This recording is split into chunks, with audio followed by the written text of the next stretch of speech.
Hello दोस्तों, स्वागत है आपका हमारे चैनल में। आज के हम इस वीडियो में बताएंगे दोस्तों, जो आपका विज्ञान का पाठ 2 है, अम्ल क्षार तथा लवण। क्या दोस्तों, जो पाठ का नाम है अम्ल क्षार तथा लवण, इस चैप्टर को दोस्तों एक ही वीडियो में पूरा खत्म कर देंगे। दोस्तों इस चैप्टर का जितना इंपॉर्टेंट क्वेश्चन है, उन सभी इंपॉर्टेंट क्वेश्चन को हम बता देंगे। दोस्तों जो हम बताएंगे दोस्तों, उसी में से आपके बोर्ड एग्जाम में प्रश्न आएगा।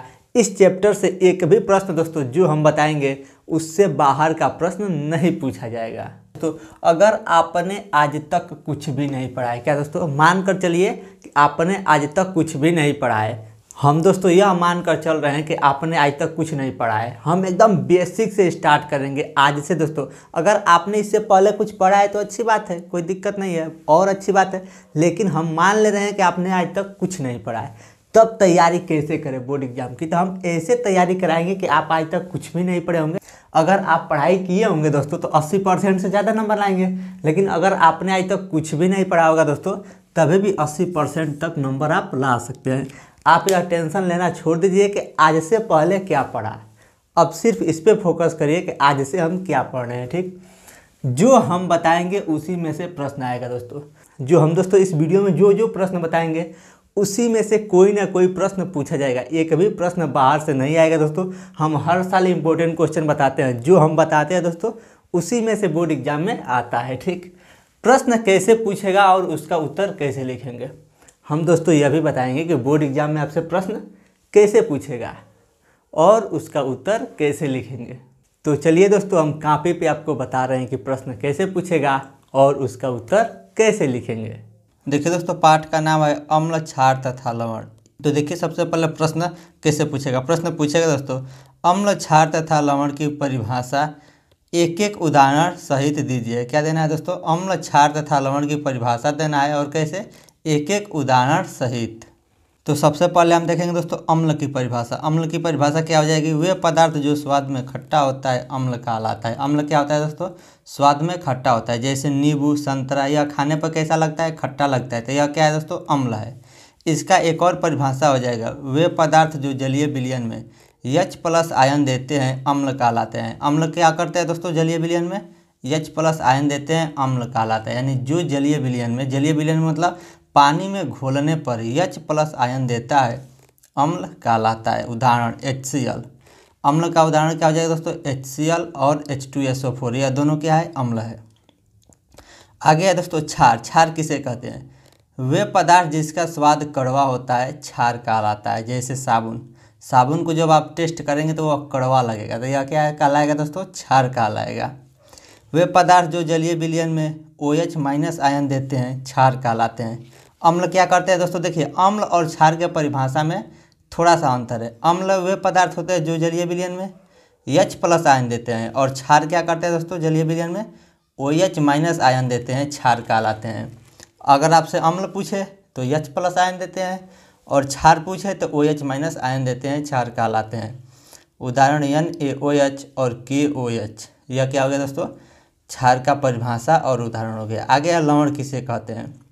बोर्ड एग्जाम में आपसे प्रश्न क्या पूछेगा कि लवण किसे कहते हैं। तो अम्ल तथा क्षार को आपस में मिलाने पर लवण तथा जल बनता है। बोर्ड एग्जाम में आपसे अभी प्रश्न पूछा जा सकता है कि लवण कैसे बनता है। तो लवण कैसे बनता है दोस्तों, अम्ल तथा क्षार को आपस में मिलाने पर लवण बनता है और साथ में जल भी बनता है। उदाहरण HCl, यह क्या हो गया दोस्तों, अम्ल हो गया, प्लस NaOH क्या हो गया, क्षार। अम्ल और क्षार को आपस में मिलाएंगे तो क्या बनेगा, NaCl। NaCl का मतलब यह लवण हो जाएगा, और प्लस में क्या बनेगा, H2O यानी जल बन गया। तो यह हो गया दोस्तों लवण का परिभाषा और उदाहरण। आगे दोस्तों आपसे प्रश्न पूछेगा कि बेकिंग सोडा या खाने वाले सोडा को बनाने का विधि बताइए, रासायनिक नाम बताइए और रासायनिक सूत्र भी बताइए तथा उसका उपयोग बताइए। इस प्रश्न को दोस्तों 2014, 15, 16, 17, 18, 19, 20 और 22 में पूछा गया है। यह प्रश्न दोस्तों बोर्ड एग्जाम के लिए सबसे ज़्यादा इंपॉर्टेंट है, क्योंकि बार बार पूछा जाता है। तो देखिए सबसे पहले बेकिंग सोडा। तो बेकिंग सोडा का सबसे पहले रासायनिक नाम क्या हो जाएगा, सोडियम बाइकार्बोनेट। उसके बाद क्या है दोस्तों, रासायनिक सूत्र, बेकिंग सोडा का रासायनिक सूत्र हो जाएगा NaHCO3। अब इसको बनाने का विधि, क्या इसको बनाने का, बेकिंग सोडा को बनाने का विधि। तो सोडियम कार्बोनेट, सोडियम कार्बोनेट का सूत्र होता है Na2CO3 के जलीय विलयन में जब हम carbon dioxide gas carbon dioxide gas का सूत्र क्या होता है CO2।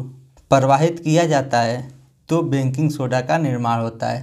बेकिंग सोडा का निर्माण कैसे होता है, सोडियम कार्बोनेट। देखिए यहाँ पे सोडियम कार्बोनेट लिखे है। सोडियम कार्बोनेट का सूत्र होता है Na2CO3 प्लस जलीय विलयन। जलीय विलयन है मतलब पानी में घोलने पे, तो जल का सूत्र होता है H2O, तो प्लस H2O लिखे हैं। फिर प्लस प्लस क्या करना है, कार्बन डाइऑक्साइड गैस प्रवाहित करेंगे, तो कार्बन डाइऑक्साइड गैस का सूत्र होता है CO2।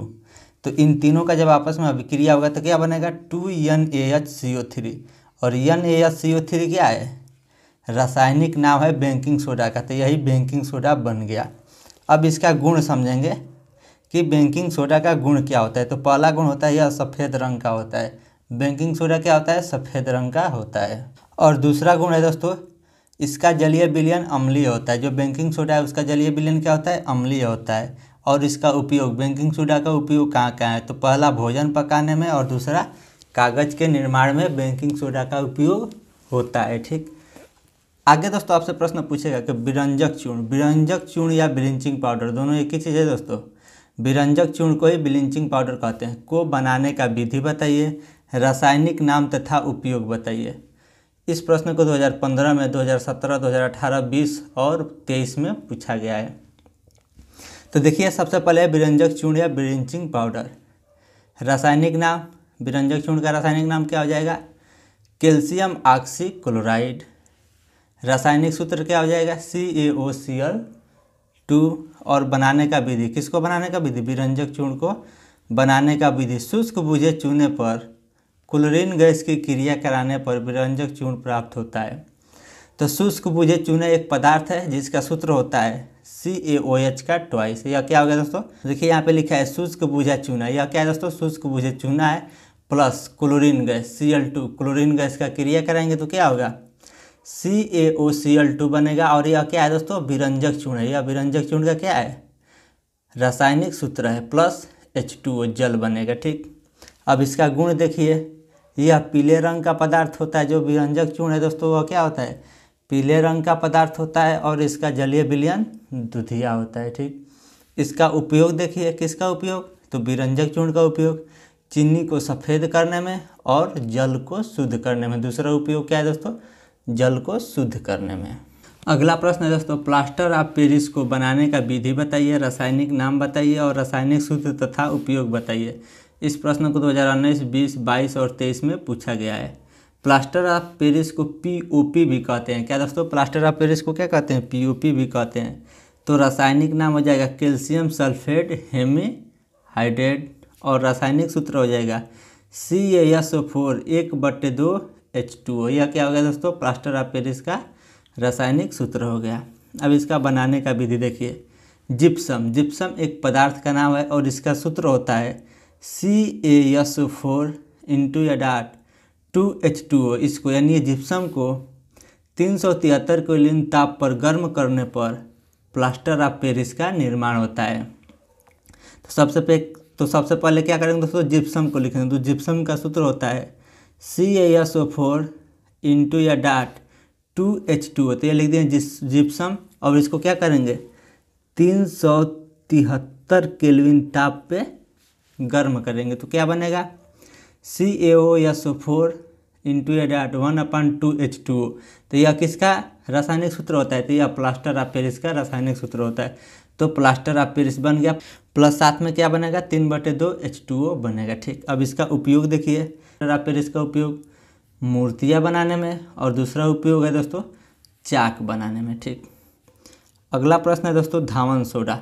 धावन सोडा को बनाने का विधि बताइए, रासायनिक नाम,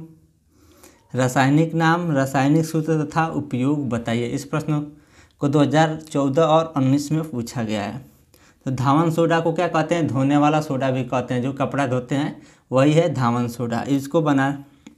इसका रासायनिक नाम क्या होता है दोस्तों, सोडियम बाइकार्बोनेट डेकाहाइड्रेट। ठीक, और रासायनिक सूत्र क्या होता है Na2CO3 × 10H2O। यह क्या हो गया दोस्तों, धावन सोडा का रासायनिक सूत्र हो गया। ठीक, इसको बनाने का विधि देखिए, इसको बनाने का विधि है दोस्तों सोडियम हाइड्रोक्साइड तथा कार्बन डाइऑक्साइड गैस की अभिक्रिया से धावन सोडा का निर्माण होता है। किसका अभिक्रिया से दोस्तों, सोडियम हाइड्रोक्साइड तो सोडियम हाइड्रोक्साइड का सूत्र होता है NaOH plus carbon dioxide gas का सूत्र होता है CO2।